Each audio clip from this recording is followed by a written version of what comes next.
Hello Anu. ആ Balu, duty കഴിയാറായോ? ഇല്ല ബാലു, ആൻസി ഇന്ന് കുറച്ച് ലേറ്റ് ആയേ വരൂന്ന് പറഞ്ഞിട്ടുണ്ട്. അവൾക്ക് ഹാൻഡ് ഓവർ ചെയ്തിട്ട് വരാൻ പറ്റും എനിക്ക്. സാരമല്ല, പയ്യെ വന്നാ മതി. വണ്ടി സ്പീഡിലൊന്നും ഓടിച്ച് വരണ്ട. മോൾ എവിടെ? അവൾ എന്തെടുക്കുക? അവളോട് പഠിക്കാൻ പറയണേ. കണ്ണ് തെറ്റിയ മൊബൈലിൽ കളിക്കും. അതവള് പഠിച്ചോളും. നീ ഇങ്ങനെ ഒരുപാട് പ്രഷർ കൊടുക്കണ്ടാവും. ആ, രാവിലെ തലവേദന ആയിരുന്നല്ലോ, ഇപ്പൊ എങ്ങനെയുണ്ട്? ഏയ്, ഇപ്പൊ കുഴപ്പമൊന്നുമില്ല, എല്ലാം ഞാൻ വല്ല ടാബ്ലറ്റ് കൊണ്ടുവരണോ? അതൊന്നും വേണ്ടെന്നേ. ഇത്തിരി കുരുമുളക് ഇട്ട് ഒരു പാക്കറ്റ് ചെലു തരാവുന്ന കാര്യമുള്ളൂ. ആ, ഇപ്പൊ കൊറേ കാലമായിട്ട് കുരുമുളകിന് നല്ല ചെലവാണ്. കുറച്ച് കുറയ്ക്കുന്നത് നല്ലതാണ് കേട്ടോ ബാലു. നിനക്കറിയാലോ, നീ അറിയാതെ ഒരു പെണ്ണും പെഗും എന്റെ ലൈഫിലില്ലെന്നാണ്. ശരി ശരി. എന്നാ ശരി, ഞാൻ വിളിക്കാം. നിന്റെ പണി നടക്കട്ടെ കേട്ടോ. ഓക്കെ എന്നാ. മാളു, നീ അവിടെ എന്തെടുക്കാ? ഞാൻ പഠിക്കാണ് പപ്പ.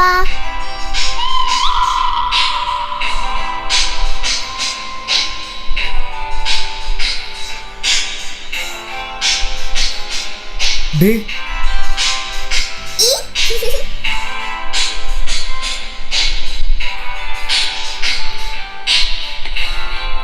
നീ അത് ഓഫ് ചെയ്തേ മാളു. ഇതാണോടി കള്ളി നിന്റെ പഠിത്തം? ദേ, ഒരു 10 മിനിറ്റ് കൂടി അമ്മ ഹോസ്പിറ്റലിൽ നിന്ന് വന്ന് കണ്ടാ അറിയാലോ.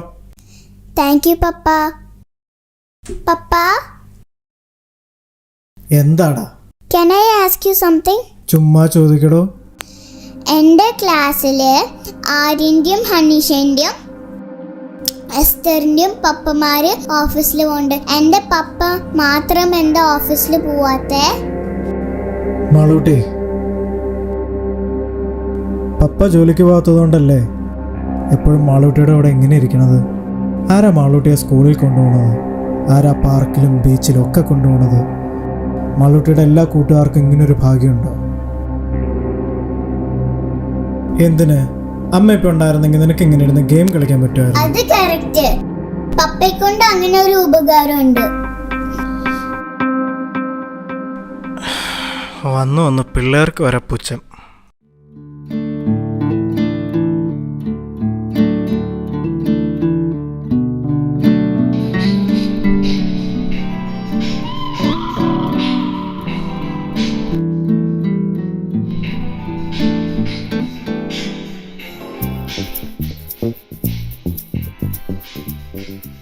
നോക്കണ്ട നീ, അമ്മ വരാറായി. എന്തെങ്കിലും എടുത്ത് വെച്ച് പഠിക്കാൻ തുടങ്ങിക്കോ. അമ്മ വരുന്ന വരെ കളിക്കാം. എന്തെങ്കിലും എടുത്തു വെച്ചൊന്ന് പഠിക്കണ്ട മാളൂട്ടി.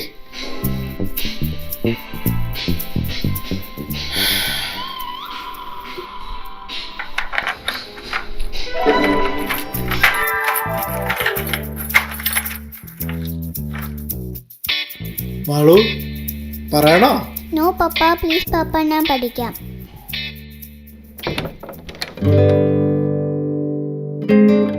ആ, വന്നല്ലോ ഭൂമിയിലെ മാലാഖ. എന്താണ് സാഹിത്യകാര, സുഖല്ലേ? Surviving my dear wife.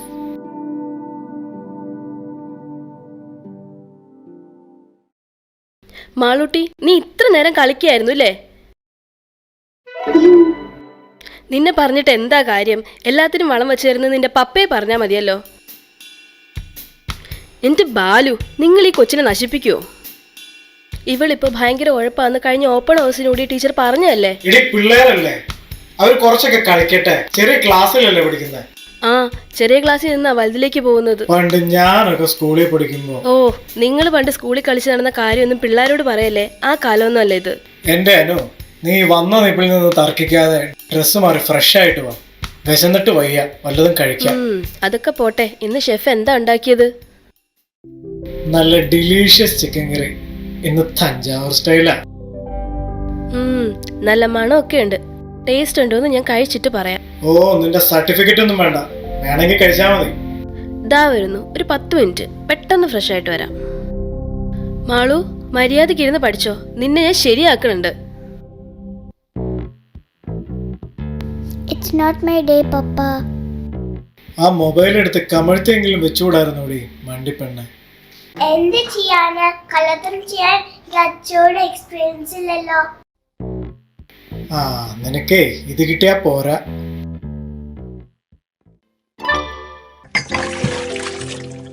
Good evening madam, എന്താണ് പരിപാടി? ആ ഇതാരാ, ഇന്ന് ഡ്യൂട്ടി ഇല്ലായിരുന്നോടി? ഇല്ലടി, ഇന്ന് ലീവ് എടുത്തു. ഇച്ചാന്റെ ബർത്ത്ഡേ ആയിരുന്നു. ആഹാ, എന്നിട്ട് പുള്ളി എവിടെ? ദേ അപ്പുറത്ത് ബാലുവിനോട് സംസാരിച്ചിരിപ്പുണ്ട്. ആ എന്നാ പിന്നെ ഇപ്പൊ കുപ്പി പൊട്ടിച്ചു കാണും. ബാലുവിന് പിന്നെ ആരെങ്കിലും കിട്ടാൻ കാത്തിരിക്കുകയാണ് കള്ളു കുടിക്കാൻ. ഓ, ഈ കാര്യത്തിൽ എന്റെ കെട്ടിയോനും മോശമൊന്നുമല്ല. അതുള്ള സ്ഥലത്തേക്ക് പുള്ളിക്കാരൻ മണം പിടിച്ചില്ല. ആ എന്താടി ബർത്ത്ഡേ സ്പെഷ്യൽ? പുട്ടും പോർക്കും പൊളിച്ച്. ഷോ, എനിക്ക് വയ്യ. നിനക്കുള്ള കേക്ക് പുറത്ത് ടേബിളിൽ വെച്ചിട്ടുണ്ട്. നാറുന്നുണ്ടല്ലോടി. 2 എണ്ണം അടിച്ചോ? പിന്നെ ജാക്ക് ഡാനിയൽ 2 എണ്ണം, നീറ്റ് ആൻഡ് സ്റ്റിഫ്. നാണം ഉണ്ടോടി നിനക്ക് ഇങ്ങനെ കള്ളു കുടിച്ചതിന്റെ മഹത്വം പറയാൻ? ഓ, നീ ഒരു കുലശ്രീ. അതെന്താ നമ്മൾ ലേഡീസ് 2 എണ്ണം അടിച്ച? Why should boys have all the fun? എന്തായിരുന്നോ തന്റെ ബർത്ത്ഡേ പ്രോഗ്രാം? ഓ, ഒന്നുമില്ലടോ. പതിവ് പോലെ ഞാൻ ഓഫീസിൽ പോയി തിരിച്ചു വന്നു. ഒരു കേക്ക് കട്ടിങ്, ഒരു 2 പെഗ് ഞങ്ങൾ ഷെയർ ചെയ്തടിച്ചു. The most romantic birthday. അല്ലെങ്കിൽ ഈ ആയുസിൽ നിന്നൊരു വർഷം കുറയുമ്പോൾ എന്തിനാണ് നമ്മൾ ആഘോഷിക്കുന്നതെന്ന് എനിക്ക് മനസ്സിലാകുന്നില്ല. ശരിക്കും നമ്മൾ ദുഃഖിക്കല്ലടാ വേണ്ടത്, കഴിഞ്ഞു പോയൊരു വർഷത്തെക്കുറിച്ച് ഓർത്ത്. ഷോ, ഈ വിഷമം എങ്ങനെയാടാ മാറ്റിയെടുക്കുന്നത്? എന്തെങ്കിലും ഇരിപ്പുണ്ടാ? പിന്നെ എന്ത്, നിനക്കറിയില്ലടാ എൻ്റെ അടുത്ത് കഴിക്കാനൊന്നും ഇല്ലെങ്കിലും കുടിക്കാൻ എന്തെങ്കിലും കിട്ടുമെന്ന്. എന്നാ പിന്നെ ഒഴി.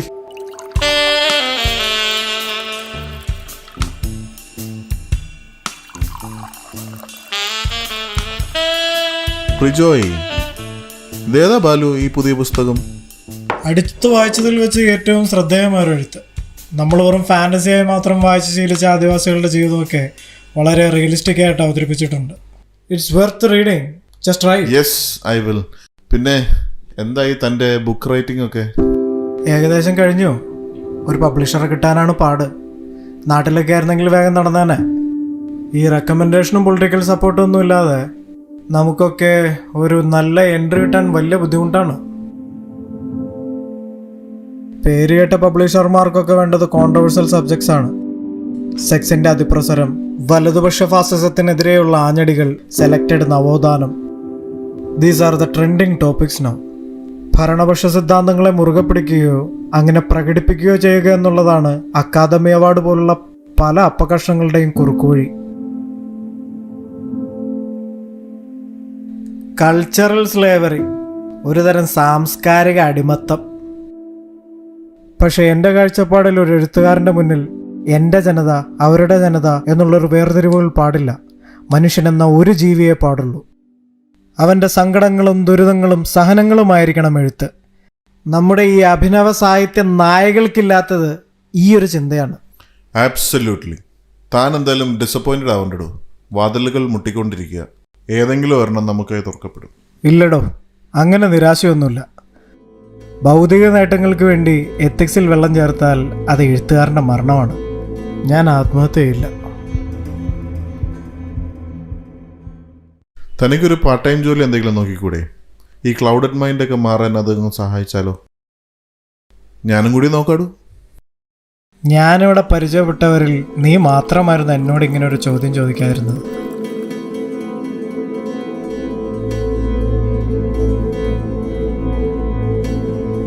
എല്ലാവർക്കും ഞാനൊരു നഴ്സിന്റെ ഭർത്താവ് ഉദ്യോഗസ്ഥനാണ്. ഏയ് കമോൺ ബാലു, ഞാൻ അതല്ല ഉദ്ദേശിച്ചത്. തനിക്കൊരു ചേഞ്ച് ആവട്ടെ. അറിയാൻ ജോസഫേ, ഇനി താൻ അങ്ങനെ ചിന്തിച്ചാൽ തന്നെ തെറ്റു പറയാൻ പറ്റില്ലടോ. പക്ഷെ എഴുത്തുന്നത് എൻ്റെ പാഷൻ മാത്രമല്ലടോ, എൻ്റെ ജീവിതം കൂടിയാണ്. At some point I will succeed. ഏയ് റിലാക്സ് ബാലു, ഞാൻ ആ സബ്ജക്റ്റ്. എന്താണ് ജെന്റിൽമാൻ, സ്മോളിംഗ് ഒക്കെ എവിടം വരെ ആയി? എന്തേ കൂടുന്നോ? വായിരിക്കെ. എന്താ മെറിൻ, ഒരെണ്ണം അടിക്കുന്നോ? ജോസഫിന്റെ ബർത്ത്ഡേ ഒക്കെ അല്ലേ? I have some JD inside. ഇതേതായി കൂതറ സാധനം? നമ്മൾ ഈ പാവപ്പെട്ടവര് ഇതൊക്കെ തന്നെ അടിക്കാറ്. എനിക്ക് വേണ്ട. I won't mix up drinks. ദേ ഇച്ചാനും കൊടുത്തേക്ക്. ഇവിടെ പിന്നെ എന്തും പോവും. Responsibility and control. No bylaws and drinking beyond this. And it's your personal choice. ആരോട് പറയാൻ? നമ്മുടെ നാട്ടിൽ ഈ അടിച്ച് ഓടയിൽ കിടക്കുന്ന കൂതറകളാണ് ഇപ്പോഴും പെണ്ണുങ്ങളുടെ മനസ്സിലെ കള്ളിന്റെ ബ്രാൻഡ് അംബാസിഡർമാർ. പിന്നെ ഇവരെ പോലുള്ള എഴുത്തുകാർക്ക് ഭാവന വരാൻ ഇതൊരു ഗ്ലോബലി അക്സെപ്റ്റഡ് മെഡിസിൻ ആണ്. വെറുതെയാ ജോസഫേ, ഒരു കലാകാരന്റെ ഏറ്റവും വലിയ ലഹരി അവന്റെ സൃഷ്ടിയാണ്. ആ സൃഷ്ടി പൂർത്തിയാകുമ്പോൾ കിട്ടുന്ന ഒരു ലഹരി ഉണ്ടല്ലോ, അത് ഒരു മദ്യത്തിനും തരാൻ കഴിയില്ലടോ. ബാലു, പറയുന്നതുകൊണ്ടൊന്നും തോന്നരുത്. ഈ പുസ്തകമൊക്കെ എഴുതി വെറുതെ സമയം കളയാതെ you should have tried for some other job. Just to get away with all these frustrations. ഇന്നത് തന്നെ വേണമെന്നൊന്നുമില്ല, പക്ഷെ ബാലുവിന് ഇഷ്ടപ്പെട്ട ഒന്ന് തിരഞ്ഞെടുത്തൂടെ? എനിക്ക് ഫ്രസ്ട്രേഷൻ ഉണ്ടെന്ന് മെറിനോട് ആരാ പറഞ്ഞേ? I am okay with my life, with what all I have. I am sorry Balu. Merin, let's stop this matter here. Come, let's go. Balu, don't feel bad. ഞാൻ വെറുതെ സാരമില്ല Merin, I am used with it. I am sorry if it hurts you. Actually, it hurts. But as I told you, it's okay. Sorry again. See you then.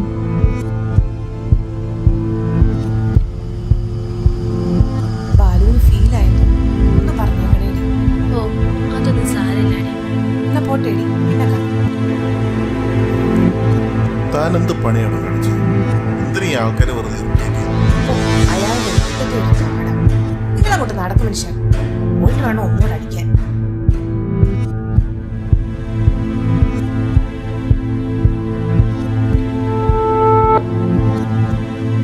It's okay Balu, വാ നമുക്ക് ഭക്ഷണം കഴിക്കാം.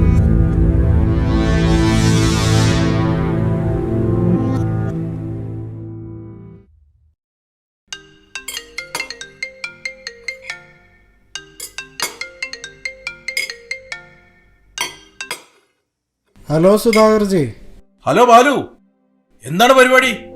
ഞാൻ ദേ വീട്ടിലുണ്ട്, food കഴിക്കുമായിരുന്നു. ചേട്ടൻ റൂമിലെത്തിയോ? അതെന്താ ഇത്ര നേരമായിട്ടും ഡ്യൂട്ടി കഴിഞ്ഞില്ലേ?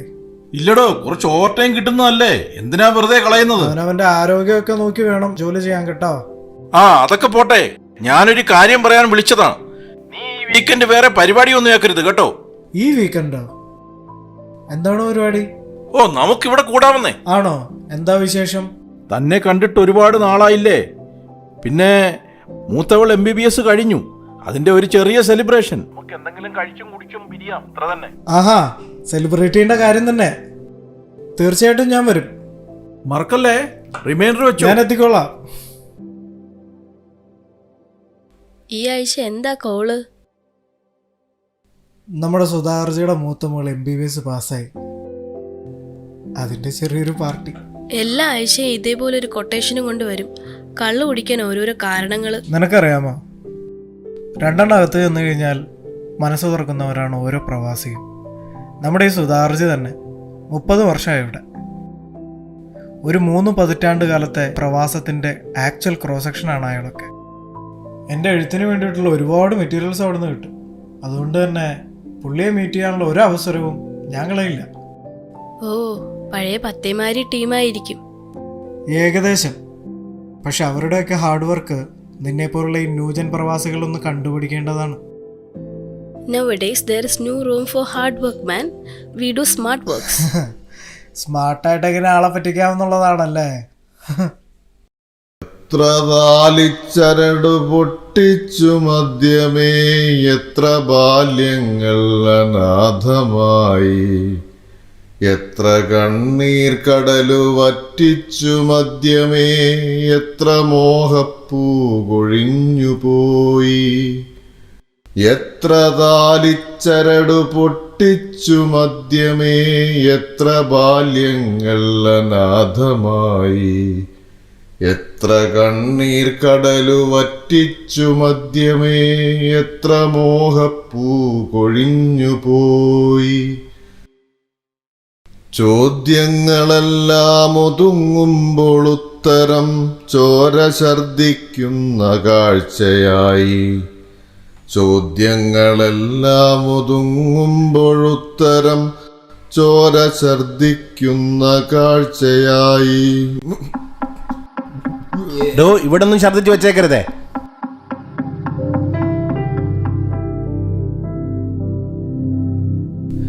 എല്ലാ ആഴ്ചയും ഇങ്ങനെ സെറ്റാവാൻ പുള്ളിക്ക് ആരാ എത്ര കൃത്യമായി സാധനം എത്തിക്കുന്നത്? സ്വന്തം കഴിവുകളെ നേരാവണ്ണം പ്രയോജനം അറിയാത്ത ചില ദുരന്തങ്ങൾ എല്ലായിടത്തും കാണും. ഈ പുള്ളി ഇവിടുന്ന് പറഞ്ഞു വിടാ സുധാകർജിയോട് പറഞ്ഞാൽ കേൾക്കത്തുമില്ല. ഓ, പുള്ളി വല്ല ശല്യമൊന്നുമില്ലെന്ന്. പിന്നെ കള്ളടിക്കുമ്പോൾ ഒരു കവിതാംബിയൻസ് ഒക്കെ നല്ലതല്ലേ. ഏതു നേരം ബോധമില്ലാത്ത ഇയാളെങ്ങനെ സീനിയർ അക്കൗണ്ടന്റായി ജോലി ചെയ്യുന്നത്? ബോധം വീണ പുള്ളിയുടെ ബുദ്ധി ഭയങ്കര ഷാർപ്പാണ്. ഒടുക്കത്തെ ഓർമ്മശക്തി.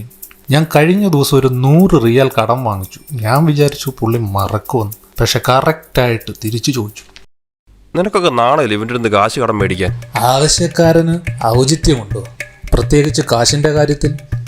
ഞാൻ നിന്നോട് ചോദിച്ചിരുന്നു, നീ തന്നുമില്ല, എന്നെ തെറിയും പറഞ്ഞു. ഹലോ, റേഡിയോ ഗൾഫല്ലേ? നമ്മൾ ഷമീർ കൊണ്ടോട്ടി. ഒരു പാട്ട് വെച്ചു നിങ്ങള്. ഓ, അത് വേറൊരു ദുരന്തം. എല്ലാ ദുരന്തങ്ങളും കൂടി ഫ്ലൈറ്റ് പിടിച്ച് ഇങ്ങോട്ടാണല്ലോ ദൈവമേ. മിസ്റ്റർ പോൾ ബാർബർ, ചീട്ടിറക്കൂ. Yes yes, I am there. Show show. എന്റെ കരുതി വെണ്ണിലാവ് നിന്ന് ആ പാട്ട് കിട്ടുമോ? എന്ന് പരിപാടി അവതരിപ്പിച്ചാലും ഇത് തന്നെയാണല്ലോ ഈശ്വര. ഈ പോൾ ബാർബറിന് ഒടുക്കത്തെ ലക്കാ. എടാ, ഇത് ബുദ്ധി കൊണ്ടുള്ള കളിയാ. എപ്പോഴും ലക്കായിരിക്കത്തില്ല. നീ തള്ളിയത് മതി, അടുത്ത ചീട്ടടാ നോക്ക്. ആ ചേച്ചി, നിങ്ങളെ സൗണ്ട് സൂപ്പറാ. എങ്ങനെ ഞങ്ങളൊന്ന് കാണാൻ കഴിയാ? ഷോ കട്ടാക്കിയല്ലോ. കൊണ്ടോട്ടി ഷമീറ, പോയി നോക്കടാ. ഒരു ദിവസം ബിരിയാണി വിഷം വെച്ച് തീർത്താൻ ഞാൻ കൊല്ലും. ഷമീറ, ബാലച്ചേട്ടനാ, കേറി വാ. ഓ, ഇയാളായിരുന്നു. മുരളി ജോൺ, എന്തൊക്കെയുണ്ട്? ബാലുവേട്ടാ, കുറച്ചു നാളായല്ലോ കണ്ടിട്ട്. തിരക്കൊന്നുമില്ലായിരുന്നു, ഇങ്ങോട്ട് വരേണ്ട ഒരു ആവശ്യം ഉണ്ടായിരുന്നില്ല, അത്ര തന്നെ. എഴുത്തൊക്കെ ഏതുവരെയായി? എന്നാണ് നമുക്കൊന്ന് വായിക്കാൻ പറ്റുക? ദൈവം സഹായിച്ച ഉടനെ നടക്കുമായിരിക്കും. സുധാർജ എവിടെ? റൂമിലുണ്ട്, അകത്തോട്ട് ചെന്നു.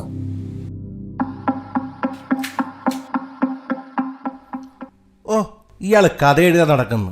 ഇയാൾക്ക് വല്ല പണിക്കും പൊക്കൂടെ? അതൊക്കെ അയാളുടെ ഇഷ്ടമല്ലേ മിസ്റ്റർ പോൾ ബാർബർ? എന്ത്? കെട്ടിയോള് ജോലിക്ക് പോയി കാശ് കൊണ്ടുവരുന്നു, ഇയാളത് കള്ളും കുടിച്ച് തിന്നും മുടിച്ച് ഇങ്ങനെ നടക്കുന്നു. പണിക്ക് പോകാൻ മടിയുള്ള എല്ലാ അലവലാദികളും ഇങ്ങനെ തന്നെ. പിന്നെ അയാളുടെ ഒരു കഥ എഴുത്ത്. അടുത്ത MT വാസുദേവനാരല്ലേ അങ്ങേര്? അങ്ങനെ ആരെ എഴുതിത്തള്ളാൻ കഴിയില്ല ബ്രോ. ചിലപ്പോൾ പുള്ളിയുടെ സുഹൃത്തെന്ന നിലയിലായിരിക്കും നമ്മൾ നാളെ അറിയപ്പെടാൻ പോകുന്നതെങ്കിലും. ആ ഫെയിം എന്തായാലും എനിക്ക് വേണ്ട, നിങ്ങളെടുത്തോ. തനിക്കെന്താണോ ഇയാളുടെ ഇത്ര കലിപ്പ്? എനിക്ക് ഇമാതിരി ഉടായ്പ ടീമുകളൊന്നും ഇഷ്ടമല്ല. ആ വലിയ വയറു നിറയെ അസൂയെ. വേറൊരുത്തൻ നന്നാവതിനുള്ള കടി അതാണ്. കരളു പങ്കിടാൻ വയ്യന്റെ പ്രണയമേ, പകുതിയും കൊണ്ടുപോയി ലഹരിതൻ പക്ഷികൾ. ഇങ്ങനെ കള്ളടിച്ച കരള് ബാക്കി ഉണ്ടാവില്ല ബ്രോ.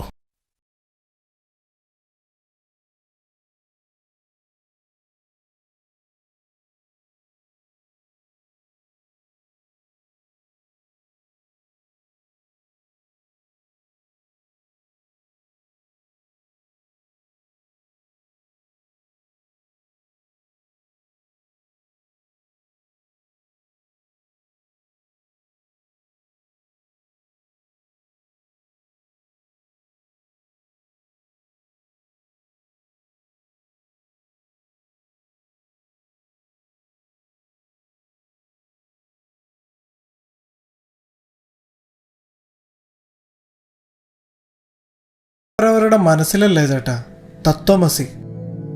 നിന്റെ ഉള്ളിലാണ് ഈശ്വരൻ. അല്ലെങ്കിൽ നമ്മുടെ പ്രവൃത്തികളിലും അതിലെ നന്മകളിലുമാണ് ഈശ്വരൻ. അതാണ് എൻ്റെ വിശ്വാസം. അതെ, ധർമ്മോ രക്ഷിതു. അങ്ങനെ ഡോക്ടറുടെ അച്ഛനായല്ലേ? ചെറിയൊരു ആശ്വാസം ബാലു. ഇനി അവൾക്ക് താഴെ ഒരു പെൺകുട്ടി കൂടി ഉണ്ട്. +2 ഇപ്പൊ ചേർത്തതേ ഉള്ളൂ. ഇനി അവളെ കൂടി ഒരു കര പറ്റിക്കണം. ഇവിടുത്തെ വർക്ക്ഷോപ്പിലെ ഓയിലും ഗ്രീസും ഒക്കെ തിന്ന് എൻ്റെ ജീവിതം ഈ മരുഭൂമിയിൽ ഒടുങ്ങത്തേ ഉള്ളൂ. കായകൽപ്പം ചെയ്ത് ജരാനരകൾ അകറ്റി ഇനി ഒത്തിരി കാലം ഈ പ്രവാസം തുടരണം. ഈ സമയത്തിന് കല്യാണം കഴിച്ചില്ലെങ്കിലുള്ള കുഴപ്പമാണ് ഇതൊക്കെ. അതെ, നേരത്തെ കെട്ടിയാൽ റിട്ടയർമെന്റ് കാശ് കൊണ്ട് പിള്ളേരെ കെട്ടിക്കാം. കെട്ടാൻ താമസിച്ചാലോ അതുകൊണ്ട് അവരെ പഠിപ്പിക്കേണ്ടി വരും. ഈ പ്രവാസം എന്നത് ഒരു ചുഴിയാണ്. ഒരിക്കൽ അകപ്പെട്ടാൽ അതിൽ നിന്ന് കരകയറുക ബുദ്ധിമുട്ടാണ്. ഇങ്ങനെ കറങ്ങിക്കൊണ്ടേയിരിക്കും. അതൊക്കെ പോട്ടെ, അനുവും മോളും എന്തു പറയുന്നു? They are all doing good. എഴുത്തൊക്കെ എങ്ങനെ പോകുന്നു? നന്നായി നടക്കുന്നുണ്ടോ? അങ്ങനെ പോകുന്നു. നേരത്തെ ചോദിക്കണമെന്ന് വിചാരിച്ചതാ. എന്താണ് കഥയുടെ ഒരു ഔട്ട്ലൈൻ? പറയാൻ പറ്റുമെങ്കിൽ മതി കേട്ടോ. ഒരു പശ്ചിമേഷ്യൻ പശ്ചാത്തലത്തിലുള്ള കഥയാണ്. ഒരു കലാപത്തിന് നടുവിൽ അകപ്പെട്ടു പോകുന്ന, ബന്ദിയാക്കപ്പെടുന്ന ഒരു ഇന്ത്യൻ ചാനൽ റിപ്പോർട്ടറായ പെൺകുട്ടി. നാദിയ മുറാദിനെ പോലെ അവളും ലൈംഗികമായി അടിമയാക്കപ്പെടുന്നു. അവളുടെ സ്വാതന്ത്ര്യ പോരാട്ടത്തിൻ്റെയും അതിജീവനത്തിൻ്റെയും ഒക്കെ കഥയാണ്. ഇൻട്രസ്റ്റിംഗ്. അതൊരു വൈഡ് ക്യാൻവാസ് ആണ്. ഒരുപാട് സാധ്യതകളുണ്ട്. ഗുഡ്. പൂജാമുറിയിൽ നിന്ന് നേരെ വന്ന് ഈ കള്ളൂപ്പി എടുക്കുന്നത് നമ്മൾ ഈ പ്രവാസികൾ മാത്രമേ ചെയ്യുള്ളൂ അല്ലേ? നമുക്ക് അങ്ങനെ ഒരു എക്സെപ്ഷൻ കിട്ടിയിട്ടുണ്ട് ദൈവത്തിൽ നിന്ന്. നാട്ടിൽ നമുക്ക് നഷ്ടപ്പെടുന്ന ഒരുപാട് സന്തോഷങ്ങൾക്കുള്ള ഒരു കോമ്പൻസേഷൻ. ഞാനിവിടെ റമ്മടിക്കാറാണ് പതിവ്. നിനക്കോ? എനിക്കെല്ലാം മദ്യാണ്, വേർതിരിവുകളില്ല. എന്നാ പിന്നെ ഇതടിക്കാം. ഹാങ് ഓവർ ഒന്നും ഉണ്ടാവില്ല. പിള്ളേർക്കുള്ളത് ഞാൻ വാങ്ങിക്കൊടുത്തിട്ടുണ്ട്. അവന്മാര് നേരത്തെ തുടങ്ങിയെന്നാ തോന്നുന്നത്. അതെ അതെ, ഞാൻ വരുന്ന വഴിക്ക് കണ്ടു.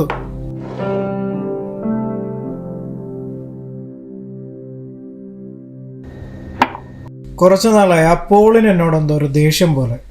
അയാളുടെ പെരുമാറ്റത്തിൽ നിന്ന് എനിക്കത് തോന്നി. അതൊന്നും കാര്യമാക്കണ്ട. ചില കാര്യങ്ങൾ നിർബന്ധമായും കേൾക്കണം എന്നതുപോലെ ചില കാര്യങ്ങൾ കേൾക്കാതിരിക്കാനും ശ്രദ്ധിക്കണം. ഒരാൾക്ക് വ്യക്തിപരമായി അടുത്തറിയുകയോ സഹകരിക്കുകയോ ചെയ്യാത്ത മറ്റൊരാളെ എങ്ങനെയാണ് ഈ അകാരണമായി വെറുക്കാൻ കഴിയുന്നതെന്ന് എത്ര ആലോചിച്ചിട്ട് എനിക്ക് മനസ്സിലാവുന്നില്ല. ബാലു, നമ്മുടെ ജീവിതത്തെ വിലയിരുത്തേണ്ടത് നമ്മൾ തന്നെയാണ്. എവിടെ ജീവിക്കണം, എങ്ങനെ ജീവിക്കണം എന്നൊക്കെ നമ്മുടെ മാത്രം ചോയ്സാണ്. ഈ സൊസൈറ്റിയുടെ ചട്ടക്കൂടിൽ നിന്ന് ഒരു പ്രാവശ്യം വെളിയിൽ ചാടിയാൽ പിന്നെ അത് ശീലമായിക്കോളും. നമ്മളെ ആര് ചോദിക്കാനും പറയാനും വരില്ല. പണമുണ്ടാകുന്നതും അന്തസ്സോടുകൂടി ജീവിക്കുന്നതും എന്തോ വലിയ കുറ്റമാണെന്ന ചിന്തയാണ് മലയാളിക്ക്. ദാരിദ്ര്യത്തെ മഹത്വൽക്കരിക്കുകയും സ്വന്തം കുടുംബത്തിലൊഴികെ സമൂഹത്തിൽ അത് നിലനിൽക്കുകയും ചെയ്യണമെന്ന് ആഗ്രഹിക്കുന്ന തനി കാപട്യക്കാരാണ് ഈ മലയാളികൾ. പക്ഷെ ചില നേരത്ത് ചില സദാചാര കോമരങ്ങളുടെ പ്രതികരണങ്ങൾക്ക് മുന്നിൽ എൻ്റെ പിടി വിട്ടുപോകും. ആത്മനിയന്ത്രണം വളരെ പ്രധാനപ്പെട്ടതാണ്. പ്രത്യേകിച്ച് ഈ സമൂഹത്തിൽ നിന്ന് വേറിട്ട് ചിന്തിക്കുകയും പ്രവർത്തിക്കുകയും ചെയ്യുന്ന നിങ്ങളെപ്പോലുള്ളവർക്ക്. പിന്നെ താനെന്തിനാണോ പേടിക്കുന്നത്? താനും അനുവും തമ്മിൽ പ്രശ്നങ്ങളൊന്നുമില്ലെങ്കിൽ പിന്നെ ഈ വഴിയെ പോകുന്നവനൊക്കെയാണോ കഴപ്പ്? അവളും ഇടുക്കിയാണോ? അല്ലെങ്കിലും ഈ ആതുര സേവനം എന്ന് പറയുന്നത് ഒരു ദൈവീകമായ കാര്യമാണ്. എൻ്റെ ജീവിതത്തിൽ ആദ്യമായി ഹോസ്പിറ്റലിൽ കിടന്നത് കഴിഞ്ഞ വർഷം കോവിഡ് വന്നപ്പോഴാണ്. The most hardest 15 days of my life.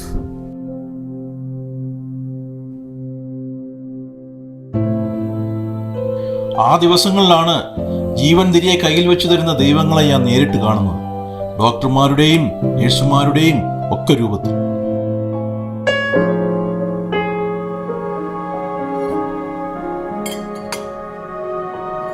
മതി ചേട്ടാ, മതി മതി.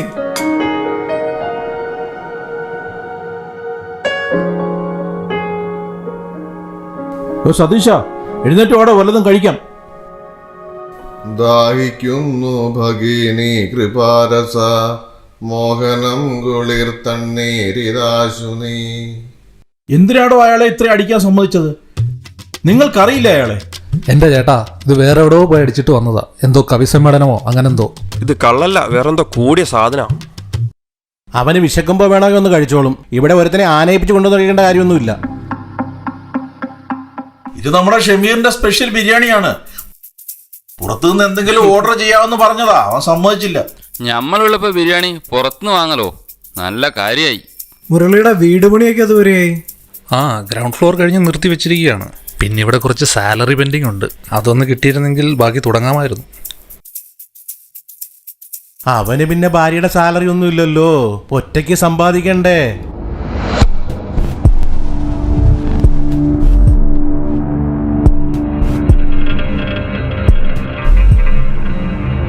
അതെന്തടോ, ഭാര്യയെ ജോലിക്ക് വിടുന്നതോ അവരുടെ കാശ് കൊണ്ട് കാര്യങ്ങൾ നടത്തുകയോ ചെയ്യുന്നത് ഇത്ര വലിയ അപരാധമാണോ? പെണ്ണുങ്ങളുടെ നിന്ന് പൈസ മേടിച്ച് നടക്കുന്നത് നമ്മളെപ്പോലെ തറവാട്ടിൽ പറഞ്ഞ ആണുങ്ങൾക്ക് ചേർന്നാണോ ചേട്ടാ? താൻ എന്നെ ഉദ്ദേശമാണ് ഇതെല്ലാം പറഞ്ഞതെന്ന് എനിക്ക് നല്ലവണ്ണം അറിയാം. തനിക്ക് അങ്ങനെ തോന്നിയെങ്കിൽ ഞാൻ എന്ത് പറയാനാടോ? താൻ എനിക്കിട്ട് ഒരുപാട് ഉണ്ടാക്കല്ലേ. താൻ പോടോ കോപ്പേ.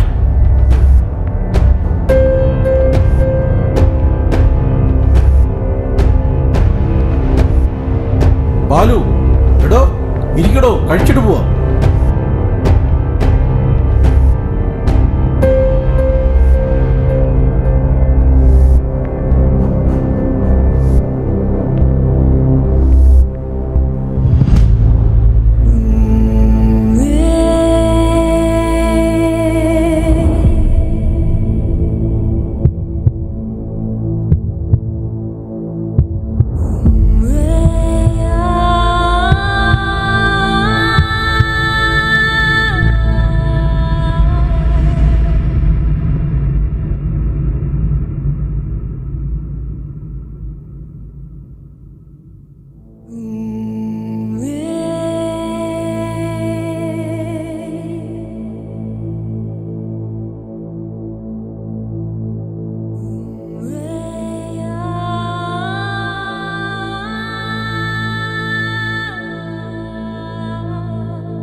ബാലു വന്നായിരുന്നോ? ഞാൻ അറിഞ്ഞില്ല. മാളു നേരത്തെ ഉറങ്ങി. ഇവിടെ ഇരുന്ന് പുസ്തകം വായിച്ച് ഞാനും ഉറങ്ങിപ്പോയി. പണ്ടേ നമ്മുടെ ഉറക്കഗുളികയാണല്ലോ പുസ്തകം. എന്ത് പറ്റി ബാലു? ആകെ ക്ഷീണിച്ചിരിക്കുന്നല്ലോ. ഒരുപാട് കഴിച്ചോ ഇന്ന്? ഇല്ലടോ, ആ സുധാകർജിയുടെ ഫ്ലാറ്റിലെ ഒരു വഷളൻ അവനോടൊന്ന് കോർക്കേണ്ടി വന്നു. ഞാൻ ഊഹിച്ചു. എന്തിനാണ് ഇങ്ങനെ ടോക്സിക് ആയിട്ടുള്ളവരോടൊക്കെ പോയി വഴക്കിടുന്നത്? മനഃപൂർവ്വം ചെയ്യുന്നതല്ലനു. തലയിൽ കയറാൻ വന്നാൽ എന്താ ചെയ്യുക? സഹിക്കുന്നതിനൊക്കെ ഒരു പരിധിയില്ലേ? നോക്കൂ ബാലു, ഇത് നമ്മുടെ മാത്രം ലൈഫാണ്. We cannot give up. Life must go on. വഴിയിൽ നിന്ന് കുരയ്ക്കുന്നവർക്ക് മറുപടി നൽകേണ്ട ഒരു ബാധ്യതയും നമുക്കില്ല. അല്ലെങ്കിൽ തന്നെ പരാതി പറയേണ്ടയാൾ ഞാനല്ലേ? നമുക്കിടയിൽ എന്റേത് നിന്റേത് എന്ന വേർതിരിവുകളുണ്ടോ ബാലു? Hey, come on man. ഇനി ഞാനൊരു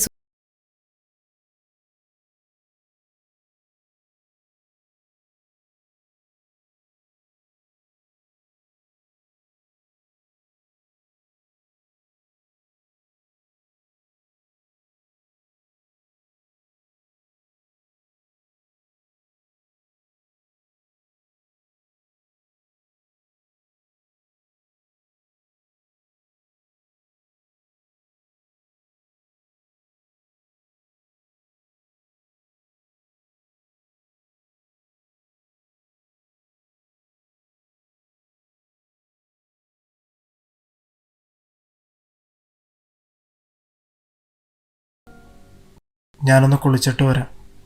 ഇപ്പോൾ നല്ല മൂഡ്. ഇന്ന് എനിക്ക് കുറച്ചധികം നേരം എഴുതണം.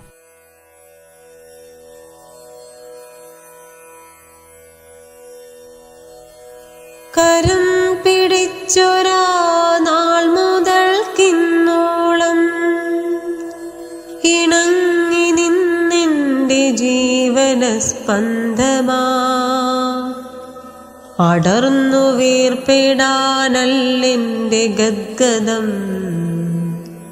അലിഞ്ഞു ചേരുവാനാണെൻ ഹൃദന്തമേ അലിഞ്ഞു ചേരുവാനാണെൻ ഹൃദന്തമേ.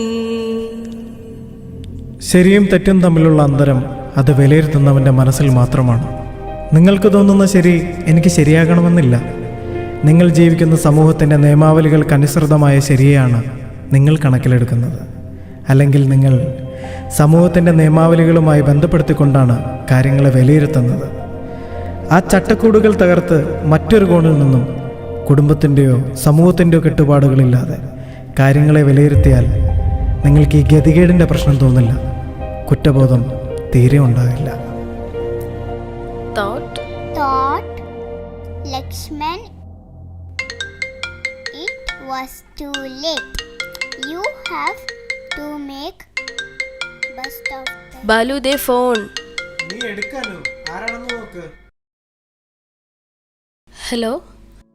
അല്ല, ബാലുവിൻ്റെ വൈഫാണ്.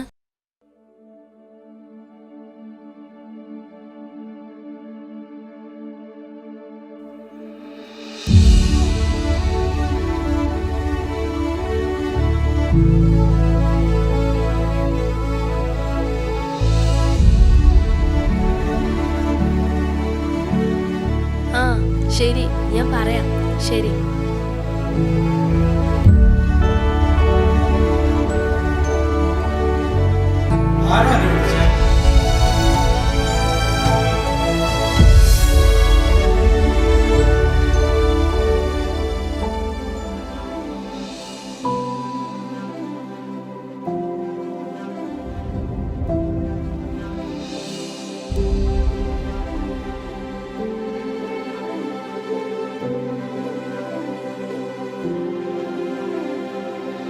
So, Mr. Pujapura Balachandran, that's your pen name, right? Good. Honestly speaking, you surprised us. What do you think? Yes, മലയാള സാഹിത്യത്തിൽ ബെന്യാമിനെ പോലെയോ ടി രാമകൃഷ്ണനെ പോലെയോ ചുരുക്കം ചില എഴുത്തുകാർ മാത്രമേ ഈ പശ്ചിമേഷ്യൻ ജീവിതങ്ങൾ പ്രമേയമാക്കിയിട്ടുള്ളൂ. ശരിക്കും യുദ്ധങ്ങളുടെയും പലായനങ്ങളുടെയും പുനരുജ്ജീവനത്തിൻ്റെയും കഥകളുടെ ലോകം ഇന്നുവരെ കാണാത്ത ഒരു നിധി കുംഭം അവിടെ ഒളിഞ്ഞിരിപ്പുണ്ട്. Yes, we really appreciate that. At least you try to pull out something from it. For that reason you are in. We are going to do this. Thank you sir, thank you. Our office will contact you for the royalty related and further publishing procedures. Welcome to the Malayalam literary family, which has always embraced diversity. Thank you. Thank you. Thank you very much sir.